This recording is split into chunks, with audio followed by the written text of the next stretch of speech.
sabihin pa ng iba, nababaliw na akong talaga. Kahit merong ibang nagchat-chat, nagrurumba, nagsasalsa.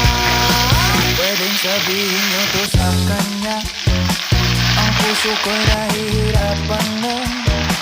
Ano pa ba ang pwede kong gawin na uubra upang maakit siya? Palagi kaya ako nang